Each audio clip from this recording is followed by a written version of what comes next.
Okay, we're in Petah Tikva, Israel, and today I'm with Roi Mor from OpenLegacy. Roi, is that correct? Yeah, hi, nice to meet you. Are you ready to give us some insights? Sure, looking forward. Yeah.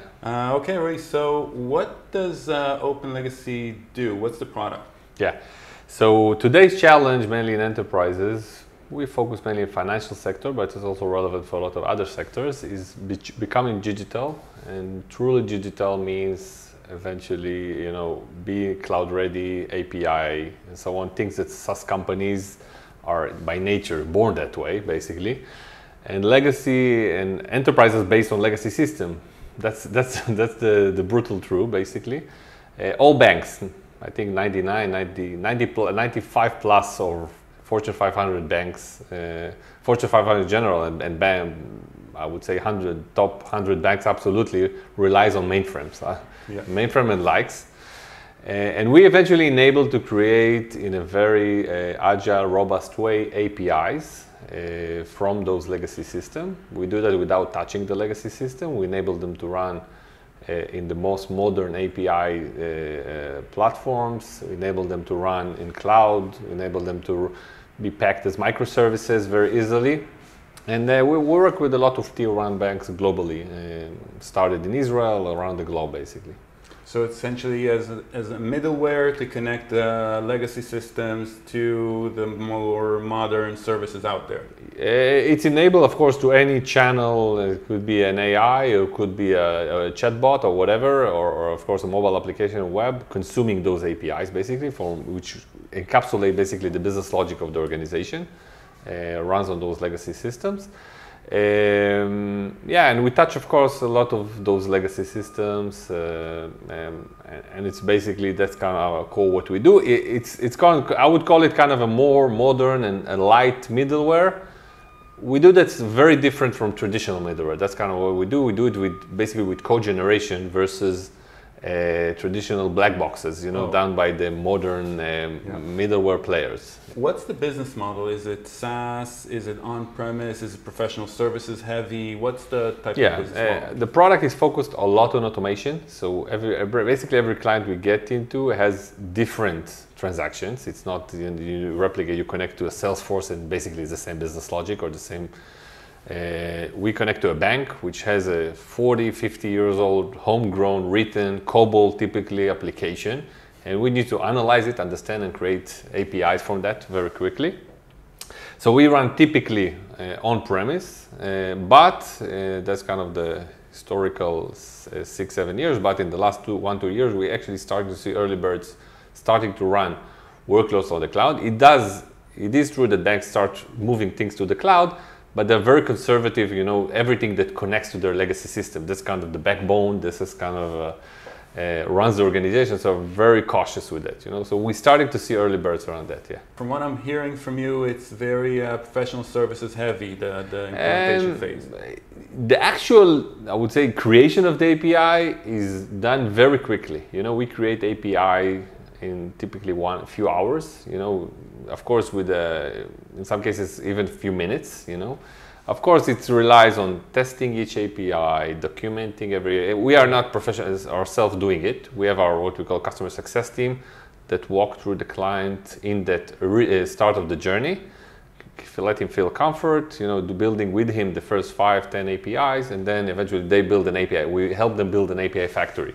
So based on their organization standards, security, deployment, and whatever they use to their configuration tools and so on, we adapt the platform to work in the organization standard with our standard tools. And eventually, after 1-2 months of holding their hand, the customer is running it by himself, basically. Or SI, service integrator, does the work, depending on the client choice, basically. Let's take, for example, an average bank that uses OpenLegacy. What's a typical or an average deal size that you're doing? Is it in the millions of dollars, hundreds of thousands of dollars? Is it tens of thousands of dollars? It's usually the hundreds of thousands of dollars every ARR. That's kind of the average. We have, of course, if you want, that are in the millions. Historically, we have, of course, one smaller, but that's kind of the average, yeah. And then the split then between, in an average deal, between the professional services and the actual licensing. Is that like a 50-50 split? Is it more? No, it's purely licensing. We have some small set of usually dozens of hours as kind of the walking through the client. That's kind of how we do it. Intensive support in the beginning, of course, training and so on, getting them on board. But eventually, ever since it's plainly support, we do remote support, especially now in the COVID-19 days. So that's because usually, so practically it's always a license deal, yeah. What are you pricing against? Is it number of users? Is it the number of APIs? Yeah, basically number of APIs. That's it's more sophisticated than that, but the score is a number of APIs. How many APIs they plan to do? We're not charging based on usage and on things like that, but that's kind of the model. The clients like it because they know they need to tackle this and this and this areas in the business, and they can estimate how many APIs. They don't have no idea how much the digital is eventually going to consume API. So we let them start, build as much API as they want, and so on. And are you guys VC backed or are you bootstrapped? Yeah. We started as a bootstrap in the first 2 years, but yeah, we're in the last almost 6 years. Yeah, 6 years we're VC based. Sorry. How much have you raised? So far, $70 million up to date. Wow. 60 of them in the last 2 years. Okay. So the first 5 years was very modest, but in the last 2 years we really significantly grew up. We opened regions in every continent, offices, and we actually have clients now every region practically, banks mainly, and financial institutions. And we're supporting here from this office basically all those sales operations and customer success and so on. So what's the team size of OpenLegacy today? Over close to 100 globally. Almost half of this is here in Israel. R&D, product support, finance, HR, operation, and so on. And the managers is globally basically split. Me and Romy, the second founder, are based in Israel. Ron Rabinovich is the president, is based in Geneva. Our chief product officer is based in New Jersey. So a global company. Yeah, absolutely. And from what I'm hearing, you're already in the selling stage, revenue-based stage. Absolutely. It's not in a piloting. No, we are already generating revenue almost from day one. We have, of course, we moved in the past couple of years to ARR model. Last 3-4 years. Now we have dozens of financial institutions, all of them tier 1, tier 2 organizations, very large. So yeah, it requires a lot of, at the beginning at least, support. Eventually, once they get to production, we're here to stay. How did you come to this idea? How was the company formed? Yeah, I'm actually almost 20 years in the integration space. I started back 2001 in a small company in the integration space. It was sold like 4 years later. I was doing mainly customer success, a lot of implementation in Israel and globally. I learned inside out, basically how to deliver an integration project in my first years. And then I moved to R&D. I spent like 5-6 years in R&D for a global company who owned actually purchased the startup at the time.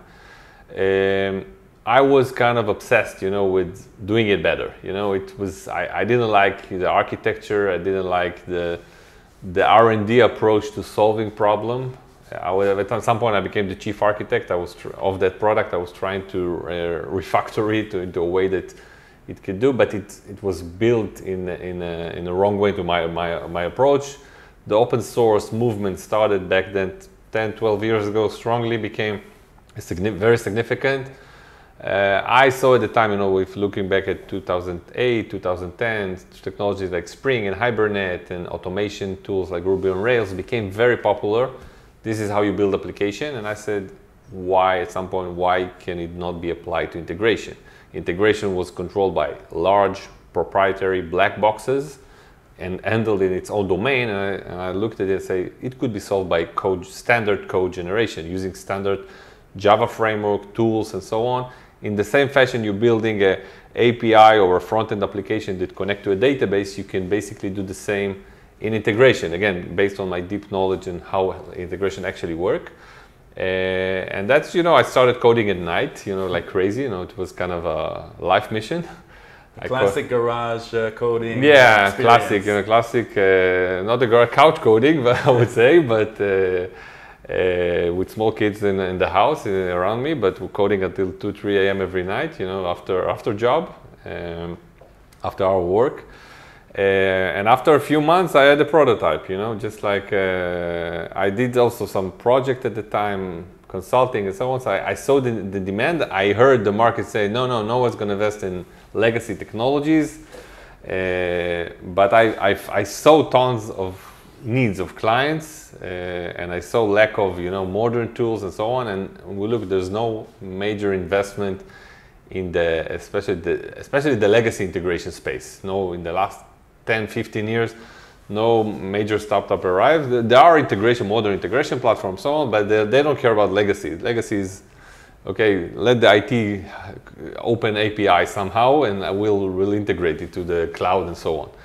And I started that fashion. I met Romy at some point, the CEO today, which is a nice story.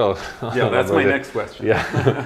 And again, the OpenLegacy, name just rise whenever the moment I had the idea, and it's still there on the door and everywhere. Yeah,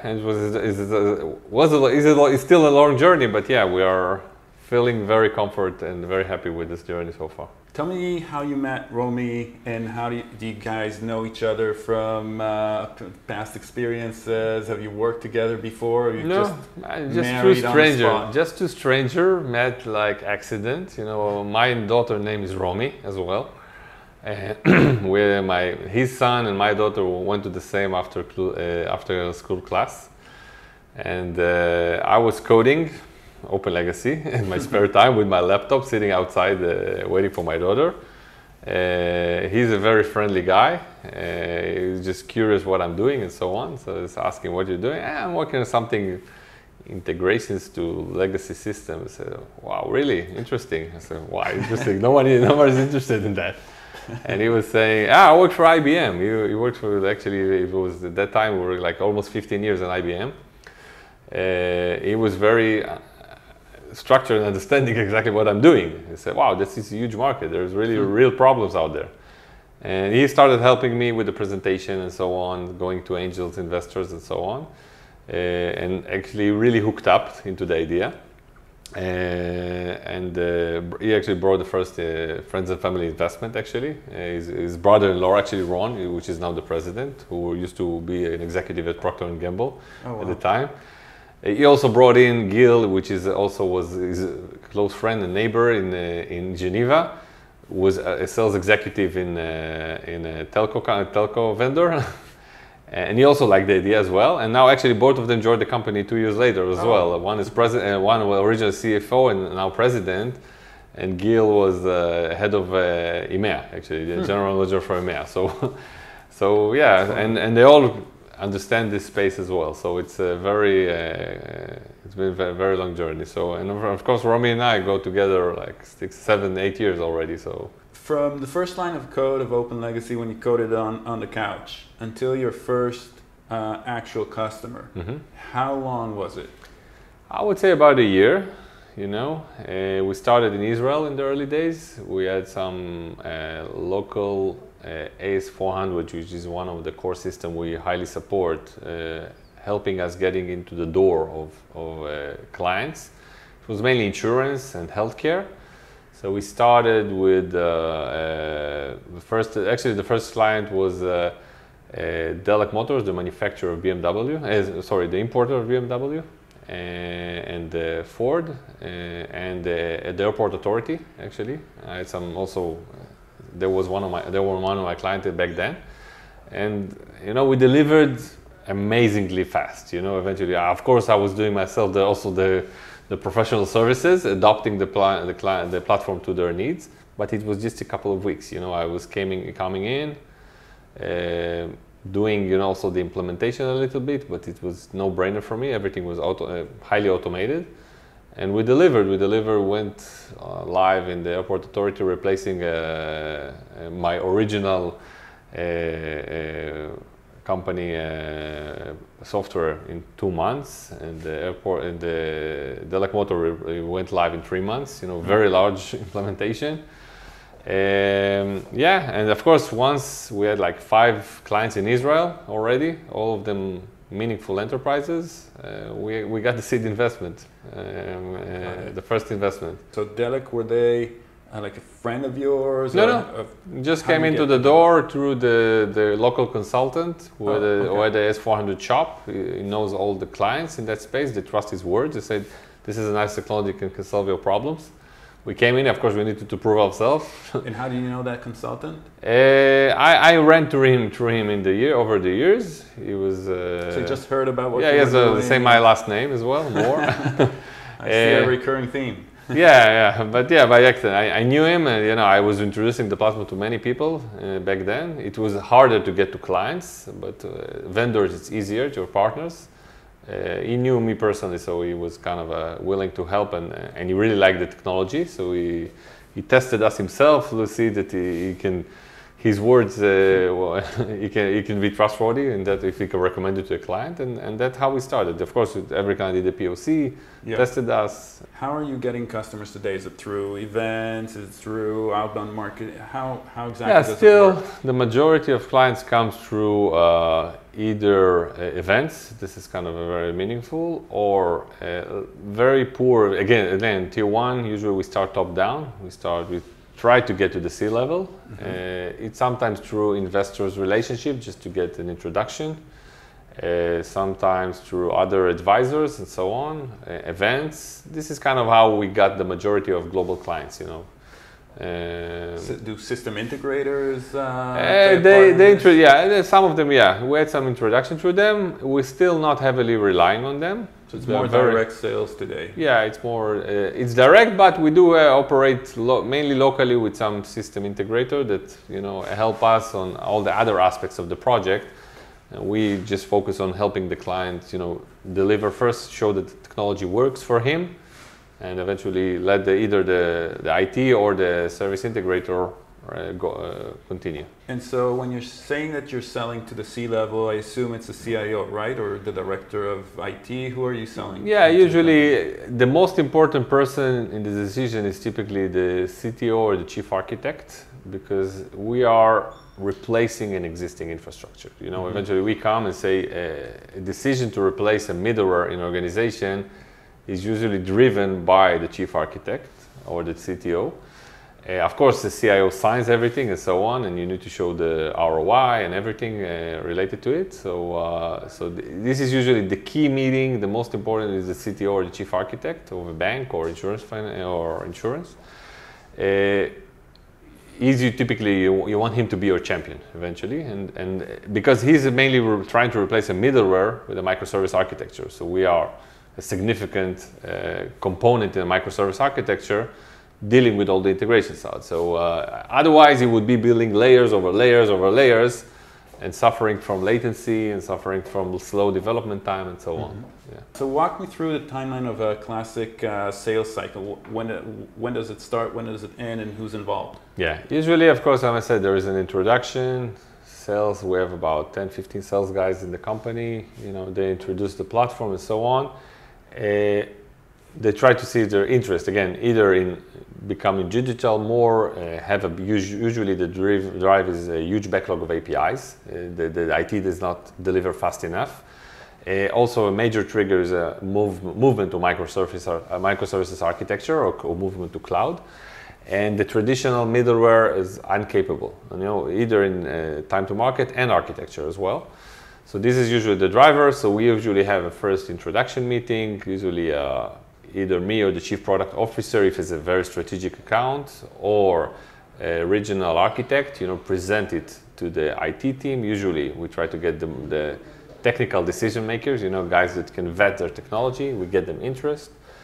After that, we try to, of course, to get to a POC, of course. Usually we try to get some level of commitment prior to the POC. We're not, you know, we spend a lot of time doing POC, very successful POC, and eventually we're not translated to deal because there was no budget, there was no common ground for interest or all over the IT. So we try to cover that. So once we get to a POC, of course, we do a planning, but before the POC, we do a workshop, we get all the materials of the clients. Mainframes and likes are very cumbersome. It's very, we've seen, we know, we have tons of experience around it. We see that, we know, oh, this goes here and this goes there. But eventually we need to understand the client language. What does he mean when he talks about the legacy assets? Translated to our terminology, basically. And once we understand that, we understand, okay, this is how your program are structured, this is how we can access them, and so on. We're able to automate it. We're able to, of course, connect to it. Sometimes we need to create a custom connection to that system, but usually it's a very small effort for us. And from that point, we build a fully automated API cycle. So including DevOps, including test automation, and including a lot of deployment aspects, of course. All of this is automated, and of course we allow the client also to step into what we generated and add the additional API business logic and so on if he chooses to. So roughly speaking, would you say it takes from start to end like 9 months or 6 months? At least 6 months. At least 6 months. Typically, on an average, it would take 1 year. Where some engagement took more. So once we of course finish the POC, we try to get, what are the next step after the POC to get to procurement as fast as we can. These days, I would say COVID-19, there's a lot of what we call pilot project. The client wants to see a real project, delivered with OpenLegacy. Clients can kind of push the brakes, after COVID-19. So we have a lot of now these days pilot projects, that are priced and paid, but this is kind of a condition for, eventually going on to a major deal eventually. So it seems like it's quite an intensive sales cycle. How many, would you say, roughly speaking, how many concurrent cycles can you handle at the same time?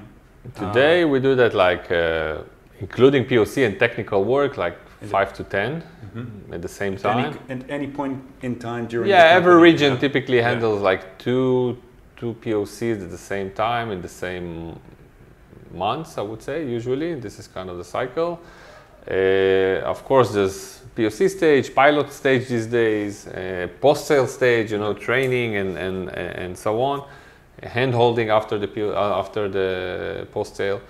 This is kind of the capacity of, we have 3-5 engineers per region, that are doing pre-sale, post-sale, and so on. And we of course deliveries in some cases, but mostly this is kind of the average local team. And of course, the R&D team supporting them on the first level. If it's more complicated, R&D steps in. So, how do you measure growth in OpenLegacy? What's the KPI that you measure growth with? Is it just simply top line revenue, or is it the number of open POCs you have? Is it the number of employees? No, mainly pipeline, of course. Number of clients. This is kind of our key number. What's the ARR, of course, overall. Broken into how many clients. We also measure what we call diamond account, which is kind of a strategic, mostly tier 1 accounts. I would say Fortune 2000 institution that our OpenLegacy is strategic, is a key component in their architecture. It's not kind of you can step into a JP Morgan and do a niche project with one department, but you're not an important piece in the overall architecture. It's just a silo. So we have some of those small ones, but it's not considered strategic. Strategic ones, a client choose us as the way to integrate, or the default way to integrate with all their legacy system and so on, and build microservices and so on. This is considered strategic, of course, if it falls into the Fortune 2000 category. And then what are your plans for 2020 in terms of growth? Are you looking to do 2x? Are you looking for, what's kind of the area that you're aiming for? So following the last major investment the past year, we started doing a shift to be a SaaS company. So of course we're not going to give up on the tier 1 engagement, which was very precious, cost a lot of effort, and we still, again, this is very strategic for us. But we're starting to get to a more, especially COVID-19 now, people are accepting the way that you don't have a salesman in your room and developers send over whenever you want. So we're building a SaaS platform. So actually we have 3 different products in the SaaS. One is kind of the major one, which is we call the OpenLegacy Hub. It's basically a repository for all your legacy assets in the cloud, enable you all the modern development tools, generate the code in an efficient way, and later on it will allow you to deploy in runtime. So that's with a low touch. What we want to do is get developer engage in early stage, not get top down, but also start to build bottom up, nurture. So this is this is kind of the major effort. This is kind of a lot of R&D force is spent. We're very actually launching this MVP. So just to get it right, it's not a transition of the current OpenLegacy system into a cloud. It's adding a new SaaS offering in addition to the current one. Yeah, it will still, the outcome of OpenLegacy would be similar. It will still produce API for legacy system, but how the journey of a developer is different. You know, you start from a command line tool, you push it to a cloud, you have your kind of repository for asset and so on. You can define your API contract in a visual way, and then you can generate code and go back to your favorite IDE and code it. And that's one thing. We're also building a serverless product, which is focused on the function serverless market, which is a very early stage market. So this is another thing we're building.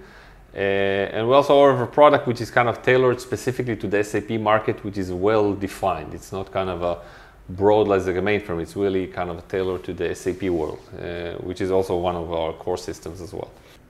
As a founder, what type of KPIs are you watching on a daily basis, if you are?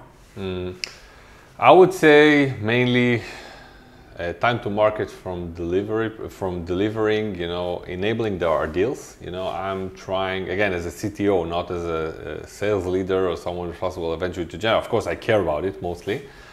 So I make sure that there is no excuse for, you know, the product doesn't work or the product is not able to deliver, you know. So we had almost 100% successful POCs over the years.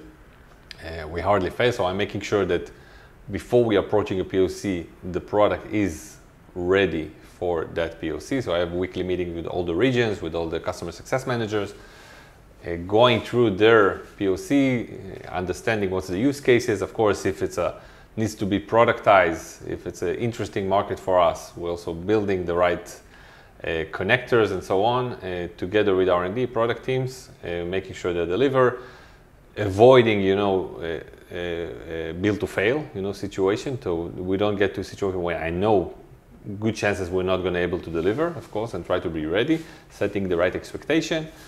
I think, again, personally, this is kind of number one goal, delivering. You know, eventually, I don't believe in anything. You just need to deliver. If you deliver, of course, I'm not a business guy, and I was never a business guy. I became a business in the last couple of years. But I'm not, you know, eventually, I know the sales guy eventually need to trust his engineers, to trust the product, can deliver. Then he can, you know, promise, say any words he used to say to eventually close the deal eventually. That's kind of the key as I see it. Of course, I nurture a very team spirit,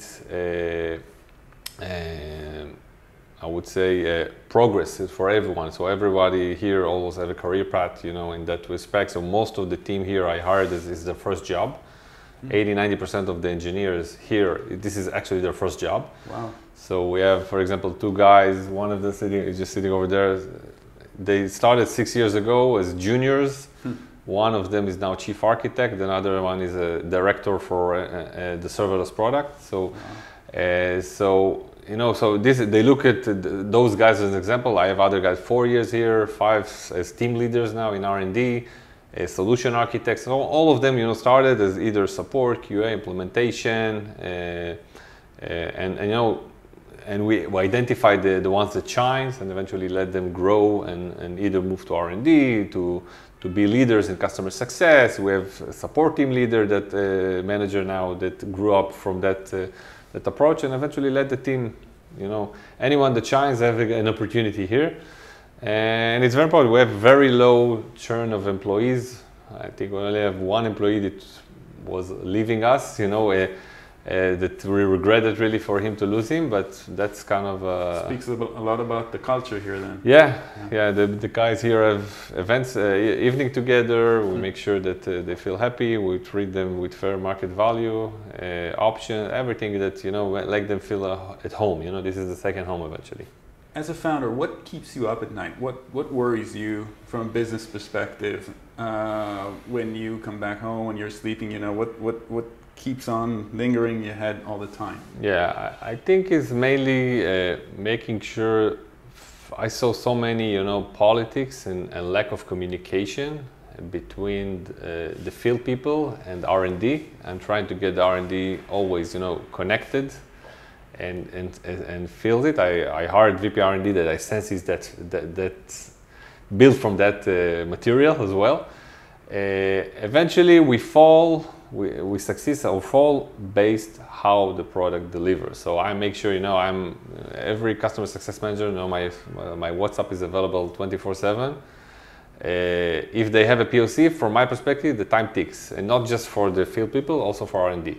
So once a POC starts, okay, the clock ticks, and we need to deliver in 7 days, whatever the scope of the POC, and we need to deliver on time, you know. So and keep in mind, it's we're not connecting. We mostly connecting to a system we never seen before. You know, it's the first time we're meeting a bank which has a 40 years mainframe, and this is the first time we're seeing this system, and everything can go wrong. And this is kind of the challenge, and I need to educate also the customer success and R&D on being agile, you know, being very responsive, making sure the product delivers. Of course, we're always productizing everything, building everything based on R&D and agile principles and so on, but deliver first, always, you know, making sure we deliver, and I think we got that culture in our blood now. So I think we now have the team here as around the clock, every project kickoff or post-sale kickoff or POC kickoff, at least a representative, senior executive from R&D, senior executive from product, myself usually in this meeting with them, making sure they have everything. It's also giving them the confidence that they have a full backup. You hire the guy in Singapore or a guy in Japan or a guy in Mexico, he has the experience, but he's on himself. You know, he needs to deliver, so he knows we are fully backing up. That's kind of my drive. You've gone through a unique transition from being a small 10 people, whatever type startup, all the way to being 100 plus people. Yeah. What was the transition like? Do you miss the early days? What's different now compared to earlier? Yeah, you know, it was different. I think I'm trying to preserve the same unofficial, you know, channels, you know, communication, letting people free that they can communicate. And also, I of course demanded from my staff as well, the R&D and our product teams. So usually in the back days, you know, I was splitting the work between 10 different engineers. You know, you did this, I'll do the integration eventually. Just build me this, and I'll get there in the client and eventually assemble everything. Now, of course, we invested in the past 2 years a lot in the QA and automation, processes in R&D. I brought in a very veteran R&D manager.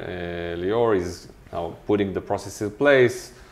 And there's much more engineers now to manage. So we started also, we brought up raised, you know, 3 team leaders inside that actually was juniors like 4 years ago. So now they are leading teams or younger developers, and making sure, you know, the right process, agile processes, stories, sprints, timelines, and so on, even with the flexibility and the ongoing demand every time. So we're still structuring everything.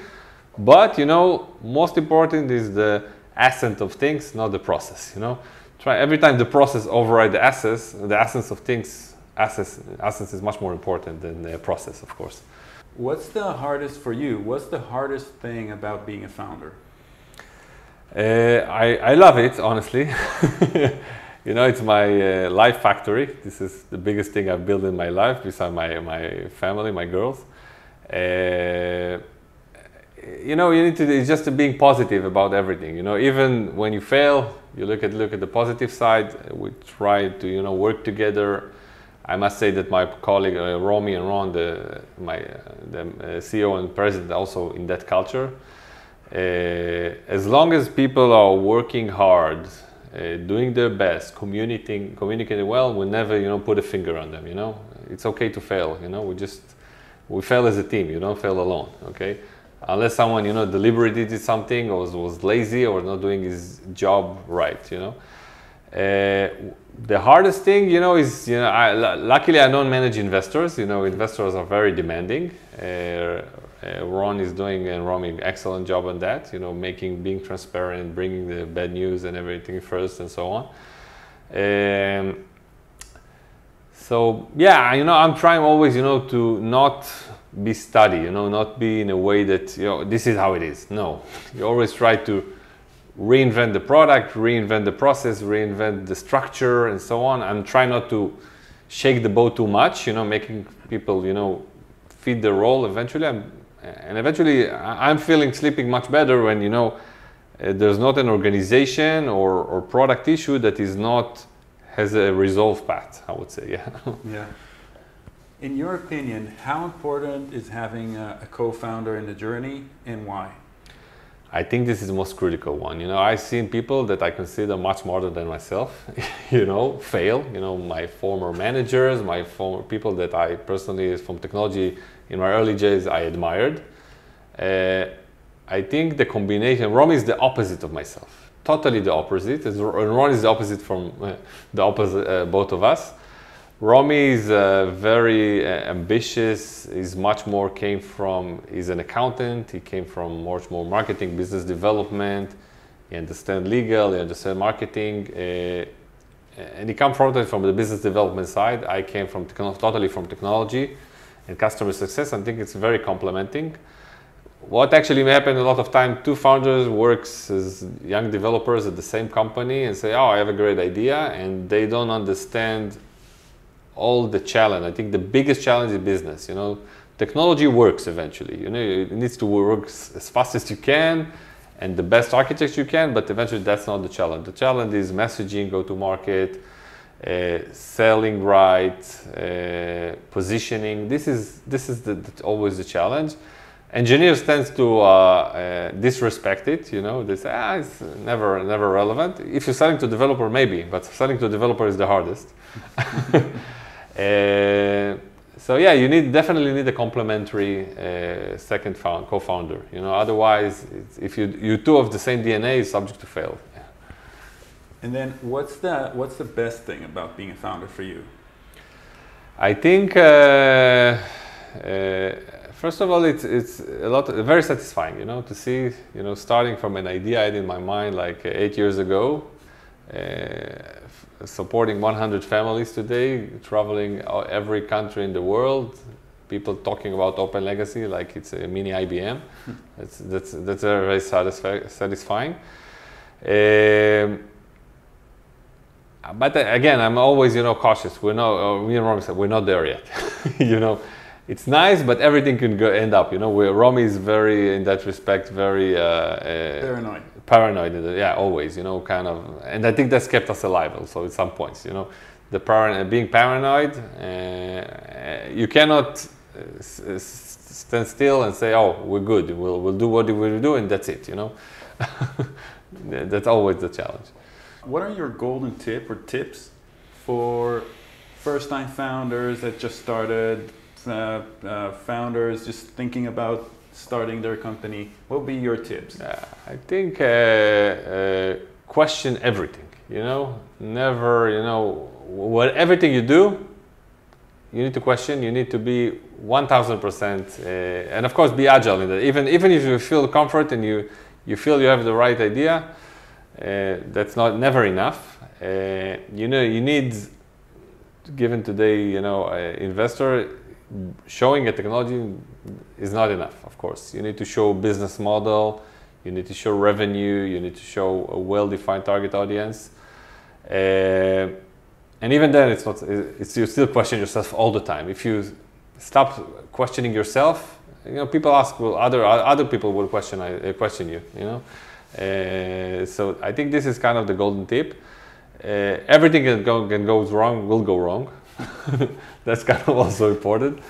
And it's a journey. I don't know, when I started, I said, oh, the technology works. After 1 year, I said, wow, I don't need to develop, it works. It works perfect. Yeah, I was getting into a client in Israel, installing the software, clicking a few clicks, everything works, we're delivering in a few days, and that's it, And of course, we grew, the product does much more than that.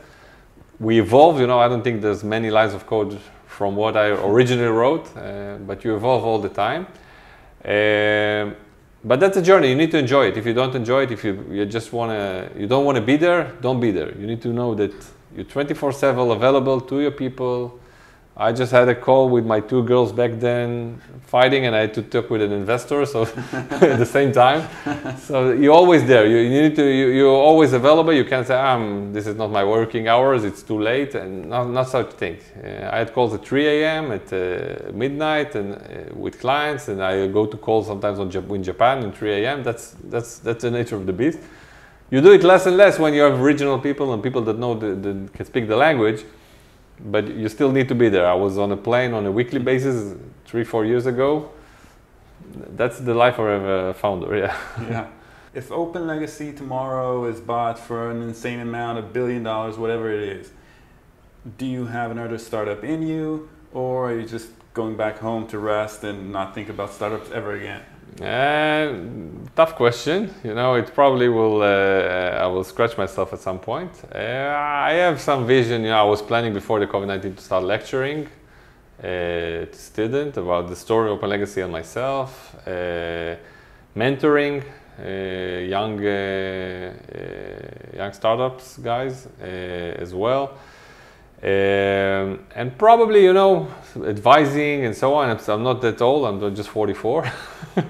I still have some mileage to go, but definitely, still going to be in that zone, Might be in 2-3 years, I'll feel another idea and I'll go a journey. I don't know if that big, but might happen, I don't know. But in the near term, you're stepping away from the startup world if it happens. Yeah, it's very demanding. I paid a lot of personal price in that. But yeah, that's something you need to take into consideration. Absolutely. So another journey. No, you want to switch to a work-life balance at some point. Yeah. Well, Roi, you're an inspiring person. OpenLegacy is amazing. I want to thank you so much for being the guest on the show, and wish you a lot of luck with OpenLegacy. Thank you. Pleasure. My pleasure. Enjoyed it a lot.